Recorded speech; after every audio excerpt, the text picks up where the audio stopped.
नाग पंचमी की कहानी। एक नगर में एक सेठ जी रहते थे। उनके 7 बेटे और 7 बहुएं थी। इन 7 बहुओं में से 6 बहुओं के तो पीहर थे, लेकिन 7वीं बहू के पीहर नहीं था। जब है गर्भवती हुई तो उसे घेवर खाने की इच्छा हो रही थी। उसके पीहर नहीं था तो उसने एक घेवर चुराकर पानी भरने गई तब ले गई। वहां जाकर पेड़ के नीचे घेवर रख दिया और सोचा कि पानी भरकर आराम से घेवर खा लूंगी। जब वह पानी भरकर घेवर लेने गई तो वहां घेवर नहीं मिला। उस पेड़ के पास एक बांबी थी, उसमें एक नागिन रहती थी। वह नागिन भी उस समय गर्भवती थी। घेवर को देखकर नागिन की इच्छा उसे खाने की हुई और उसने घेवर खा लिया। उस नागिनी ने सोचा कि यदि साहूकार की बहू मुझे गाली देगी तो मैं उसे डस लूंगी, और यदि कुछ नहीं कहेगी तो इस बिना पीहर की को पीहर दिखा दूंगी। साहूकार के बेटे की बहू ने कहा कि शायद कोई मेरी जैसी ही होगी जिसने यह घेवर खा लिया। ऐसा सुनकर नागिन बहुत खुश हुई और उसने अपने बेटों से कहा कि तुम इंसान का रूप बनाकर जाओ और साहूकार के बेटे की बहू को लेकर आओ। नागिन के बच्चे इंसान का रूप बनाकर साहूकार के घर चले गए। वहां जाकर उन्होंने कहा कि हम हमारी बहन को लेने के लिए आए हैं। तब सास ने कहा कि पहले तो कभी नहीं आए, इतने दिन कहाँ थे। तब उन्होंने कहा कि जब हमारी बहन का जन्म हुआ तब हम नानी के घर थे और शादी हुई तब हम परदेश कमाने के लिए गए हुए थे। उन लड़कों ने बहुत सारे कपड़े, गहने और मिठाइयाँ बहन के सास और जेठानियों के लिए ले गए थे। सास अत्यंत प्रसन्न थी और जेठानियाँ उसे देखकर जल कूद रही थी। सास ने बहू को उनके साथ में भेज दिया। बॉम्बी के पास जाकर उन्होंने कहा, बहन हम नाग हैं। उस दिन जब तुमने पेड़ के नीचे घेवर रखा था तब तुम्हारा घेवर हमारी माँ ने ही खाया था। उन्होंने तुम्हें अपनी बेटी माना है, इस नाते से तुम हमारी बहन हुई। बहन अब तुम हमारी पूंछ को पकड़ लो और डरना मत। उनके कहने पर वह पूंछ पकड़कर बॉम्बी में चली गई। वहां पर उन्होंने उसे बहुत लाड़ प्यार और सुख से रखा।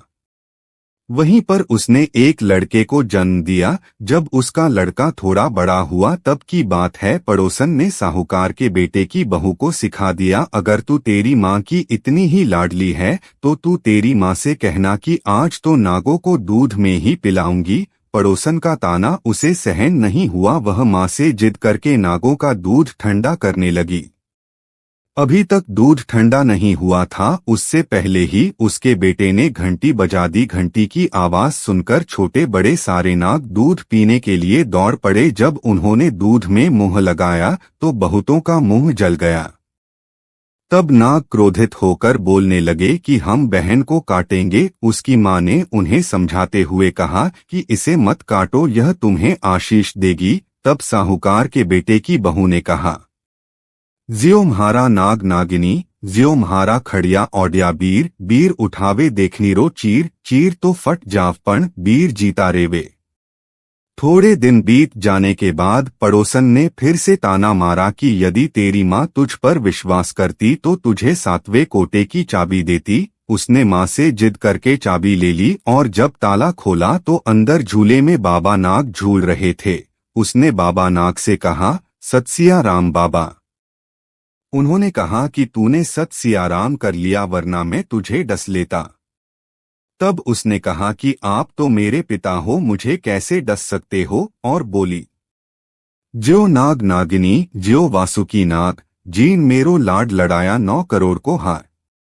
नाग देवता ने उसको 9 करोड़ का हार दे दिया। माँ ने अपने बेटों से कहा, बाई तो अब बड़े घरों में हाथ डालने लगी है, उसे घर पहुंचा दो। नागों ने साहूकार के बेटे की बहू को बहुत से गहने कपड़े दिए और ससुराल पहुंचा दिया। थोड़े दिनों की बात है, उसका बच्चा झाड़ू तोड़ रहा था। ताई ने कहा, झाड़ू मत तोड़, इतना तोड़ने का शौक है तो तेरे नाना मामा के यहाँ से लाया होता। सांपों ने सुन लिया। माँ से जाकर कहा। माँ ने कहा, 2 झाड़ू सोने की बनवाओ, 2 चांदी की बनवाओ और दे आओ। ताइया देखकर जल गई, कहने लगी, इसके तो ताने मारने से धन बढ़ता है। कुछ दिनों के बाद की बात है, बच्चा गेहूं बिखेर रहा था। ताई ने ताना मारा, गेहूं बिखेरने का शौक है तो नाना मामा से ले आता, हमारे यहाँ तो मत बिखेर। सांपों ने सुन लिया, जाकर माँ से कहा। माँ ने कहा, 2 बोरी दाने सोने के घड़ाओ, 2 बोरी दाने चांदी के घड़ाओ और दे आओ। ताइयां और जल गई कहने लगी, इसे ताने मत मारो, इसका धन बढ़ता है। छोटी जेठानी लकड़ी लेने गई, वहां सांप था। उसने सोचा सबसे छोटी को भेजना चाहिए, सांप उसे खा जाएगा तो मुसीबत मिट जाएगी। छोटी बहू लकड़ी लेने गई तो वहां सांप बैठा था। बोली, भैया राम राम। सांप ने झट से बिछुए दे दिए, पहनकर छम छम करती चली आई। जेठानियां देखकर जल गईं। 2-4 दिन बाद पान की गड्डियों में एक सांप देखा तो बड़ी जेठानी ने सबसे छोटी को पान लेने भेजा। उसने सोचा आज अवश्य सांप काट लेगा। सांप को देखकर छोटी बोली, भैया घर के क्या हाल चाल हैं? घर में सब ठीक तो हैं? सबको मेरा राम राम कहना। सांप ने मुंदड़ी पहना दी। जेठानियां फिर जल कुढ़ गईं। उसका पति दुकान से आया तब सिखा दिया कि तेरी बहू के तो सांप बिच्छू से दोस्ती हैं। साहूकार का बेटा अपनी बहू से रात को कहने लगा, सच सच बता सांप बिच्छू तेरे क्या लगते हैं, जो तुझे काट खाने के बजाय गहने देते हैं? बहू ने कहा, वो तो मेरे भाई भतीजे लगते हैं। फिर उसने सारी बात अपने पति को बताई। पति ने कहा, तो क्या तेरे भाई भतीजे तुम्हें ही बुलाते हैं, कभी अपने जमवाई को यानी हमें तो बुलाते नहीं हैं? आने कोने में छुपे सांपों ने बात सुन ली तो जाकर अपनी माँ से कहा। माँ ने कहा, दोनों को बुला लाओ।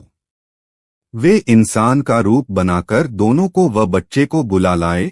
खूब कपड़े गहने देकर तीनों को विदा किया। ऐसा समर्थ पीहर नाग पंचमी की कहानी कहने वाले को। नाग पंचमी की कहानी सुनने वाले सबको मिले, जैसी अनपीहरी वो पहले रही थी किसी को भी न रखें। यह थी नाग पंचमी की कहानी। हम आशा करते हैं कि आपको नाग पंचमी की कहानी, नाग पंचमी व्रत कथा पसंद आई होगी। धन्यवाद।